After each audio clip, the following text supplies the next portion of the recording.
Hello there, I'm Karen Keats. I represent Oakwood Archer and I'm going to be doing a nice small little demo today just with some Oakwood Archer products. Obviously, need to put my glasses on. There we go, I can see you. And this is the one that we're going to be having a quick look at, and it's using a stencil, a stamp and a die. Very, very simple, nice beginners. We'll do it in a different colour though. So what I have got, first of all, is I've got a white stamping card, and that is 8 inches by 5.5 inches. So I shall bob that just there, and then I'm going to put my garden roses. As you can see, I have cut it down to size so that I don't need to get a trimmer out or anything. I'm going to put my garden roses on and get some inks.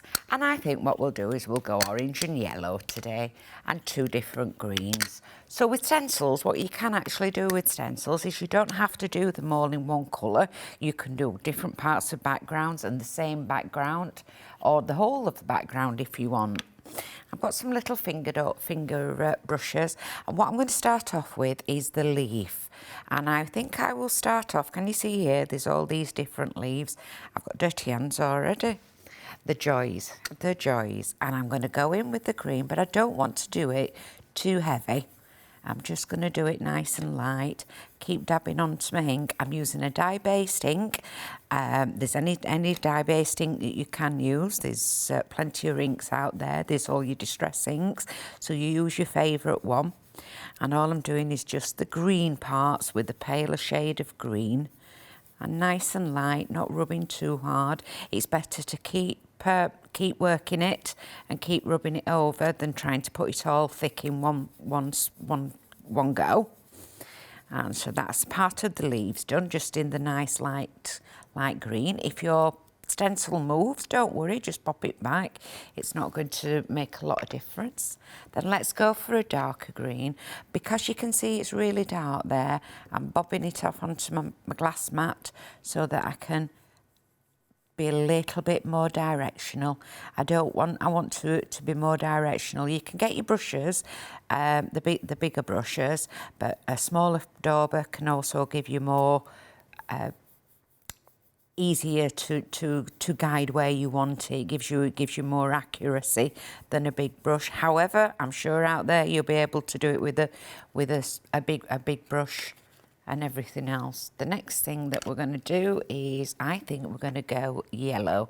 I've got a dirty yellow, but never mind. I'm going to put plenty of ink onto it, and hopefully, and I'm going to do all of the roses into yellow. Not too much. There might be a little bit of pink, because if you don't clean your stencils, you can get your colours. Oops, there we go. First mistake of the day, we've gone straight into the wrong colour, but hey ho, that happens. Don't let that worry you. Go straight back into yellow, go over the top. We will cover that up when we've done. And I'm wearing glasses at that as well. So I must be colourblind even with the glasses on. Keep your fingers on. You can tape these down if you want, but I'm not putting any paste or anything through it. And just nice and lightly. And I'm not so worried about doing that orange mistake, because I'm going to be using an orange and blending it at the same time as well. So I want my roses to be orange and yellow, nice summery colours.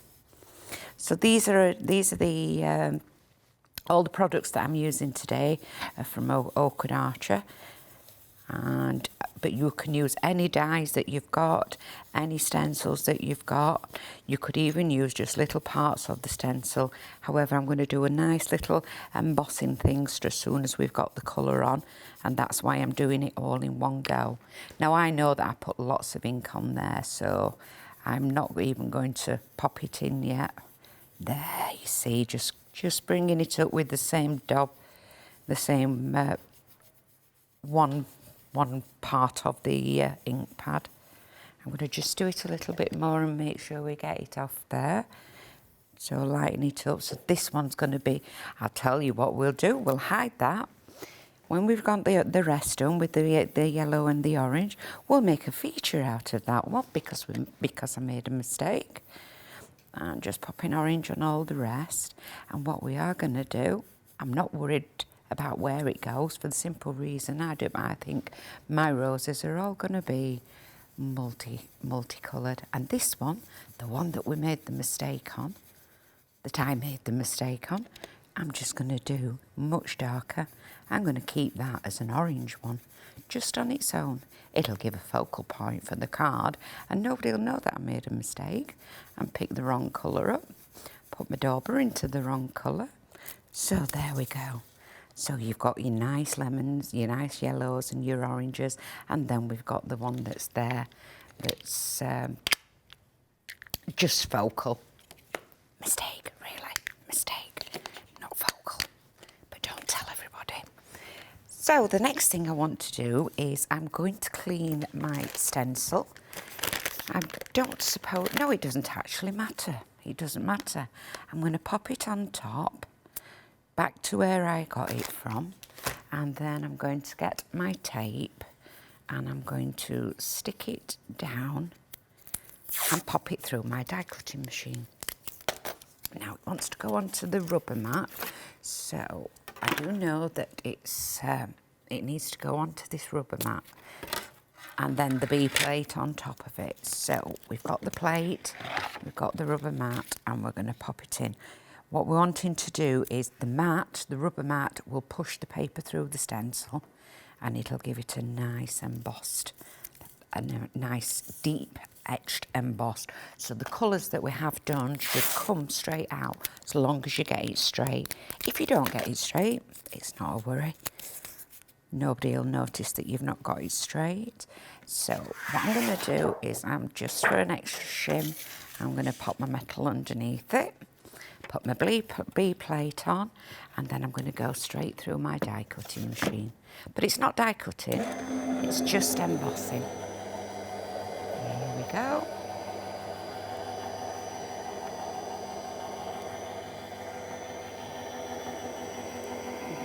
That takes a few seconds.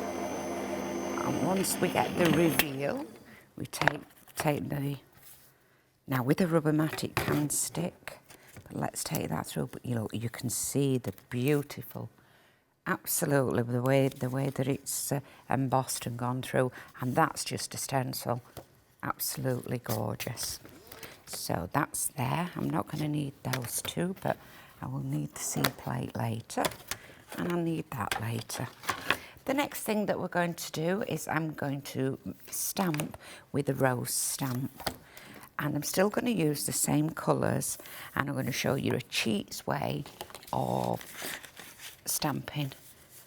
So we've got those two centre bits. We'll do some inking on that in a little while, but I'm going to stamp on this here. Take my stamp using my stamp press. These have been, that's been bought from, should be available on the website, from a Chanda. It was one that was bought from a Chanda. And then I'll move that over and I'm going to put VersaFine on.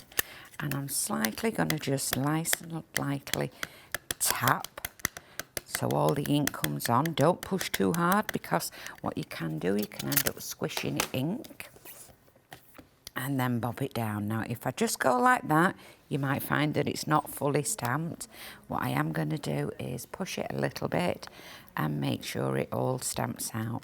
And as you can see, it's just a little bit light there, so I'm going to bob it back through again. There we go. Now I'm going to pop that on one side because I already have one done, and I don't want to damage the, I don't want to make the ink very, very dirty. And what we're going to do is we're going to get our colours again, and we're going to ink with the inks again. And we're not even going to do any colouring, and just show you how easy you can colour up with your inks. And the beauty about it is this die that I'm using, and we're doing the pale one first, it will cut out exactly to the line. I'm just bobbing a bit of green on and being a little bit more directional. Once it's out, you'll not see where I've done it, where I haven't done it. Make sure I'm very careful with the lemon this time. I'm going to cover all this rose in lemon. It's a nice lemon rose. And I don't think I'm going to dib the orange in because I think it's bright enough, and you can see here on my mat, on my glass mat, I've still got a bit. So let's put it just around the highlights onto it there. Now you can see there's two things that you can do. You can either cut it out, fussy cut it out, or if you want to, you've got a die. And we're just going to do the die. Now this die does embosses at the same time. However, I'm not wanting it to emboss on this occasion. I'm going to reuse my tape, and I'm going to line it up exactly. And this lines up exactly. I can see the stamped edges going through there. I'm going to bob that into there and put that onto upside down there, and then this one, the outer edge of it, does the outline of the die as well. So I'm going to get a little bit of tape and do that. Here we go. Saving tape, as we always do. And then pop that in there, turning it upside down because this is my plate that I'm going to cut with. And I'm just going to run that through the die cutting machine, and you will be able to see exactly what happens with it when it comes out of the die cutting machine. Here we go. Don't it always take longer to wait for a die cutting machine when you're waiting for it than when you're at home? You normally just pop it through at home and then it's done. Stick my tape on there. What you can see is now, hasn't that cut out absolutely gorgeous? Put my my dirty spare bits to one side. And what did Karen do wrong? She's only embossed that, she didn't cut it. Oh dear. We'll do it again. Put the die the wrong way around. Oops, daisy. Try again, Karen, yeah? Bob that through while we're doing this. Here we go. Oops, make sure it doesn't slip. If I'd have popped it through in the right way and concentrated a little bit more. Bring those two in. We've got this one as well. And let's wait for that one to cut. There we go. It does help if you put the die the right way around and don't just emboss it. And what you can see here is that fits onto there just as a matte and layer. Absolutely glorious. So just going to, let's get a little bit of orange. We've got some there. Let's pop some onto the, don't want too much on. And we're just going to go around the edges. I'll tell you how big this part is. So this is just short of 6 inches by 3 and 3/8, but you will do it down to whatever size you want yourself. That's entirely up to you. I'm just doing it as an A5 card. Got the matte and the layer. Again, I want to highlight this, so just going round slightly with my ink. Not very deep, and I'm bringing out the orange by using the orange on the sides. Oops, a little bit deep there, but hey, oh, we don't worry about that too much. You'd be better with a blending, rather than a blending finger, you'd be better with a blending tool for that one. And then we need to start sticking things together. So I'm going to get the glue, and I'm using a fine tip applicator to do that. And just go, you see how fine that actually comes out? It's the Oakwood Archer glue, you'll find that on our brand shop. And what I've done is I've popped it into a fine applicator and watered it down just slightly, just a little bit, just so that it goes through it's fine. It's a lovely thick glue, but just so that it goes through the fine tip a little bit easier than having to squeeze too much. And I found using it like this is I'm saving. I'm not using half as much as I was. Oops, we got a little bit just there. Take that out and look how see how we can just pop the glue onto. Oops, drop it, Karen. Why don't you? See how it's cut it out exactly. So you've not got the white border around it. This one's going to go on there. We've got the tape still stuck on the back. We'll get rid of that tape, shall we? That was the one when I just embossed it. This one will go onto there. And then what we'll do is we'll put the tip back in. We do need a black pen just to, oh, there we go. We do need a little bit of a black pen or a gold pen or something just to do an highlight. There we go. And it always helps to do a little bit of a scribble. Now you can see it's raised here, so I'm just going to do a little line and a scribble on the end, missing anything that's in the way. So if it comes in the way, then I'm just going past it, and that's just drawing your eyes in to the focal point of it, going all the way around. And the best way is to keep your hands onto the mat, onto your surface, which will give you support. Don't try and do this because you can end up not having as much control. But if you keep your hands with a stability, then you do quite, it does it much easier. Same when you're doodling, if you can keep your hands down. Then we'll do the same on here, but what we'll do is we'll do a corner. And it's just nice. And it doesn't matter if it's not straight. It doesn't matter if it goes off a little bit. That's just the part of the appeal of it, the doodling part. That makes it more hand finished. There we go, not long now. And then what we're going to do is we've got a greeting that we can put on.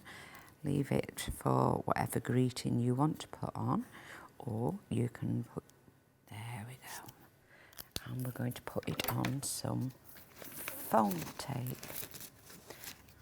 So this is going flat. That's the top of the card there. And we're going to pop this on some foam tape. It would have helped if I'd have got scissors out. There we go. Using my Oakwood Archer scissors, my big ones. And then all it will need from it is a greeting popped onto it. Make sure that that's quite central, and you've got the beautiful embossed background. You've got beautiful stamped flowers. We've got two different colours. You can put that one on. That's a little bit big, as you can see there. I've put lots of love. That's the finished sample. I hope you've enjoyed it. This will be ready, will go in my drawer, ready to mount to a card, ready to mount a greeting onto it whenever I'm ready to send it. Hope you've enjoyed it. If there's anything that you need that you've seen me using today, please go to our brand shop on the website.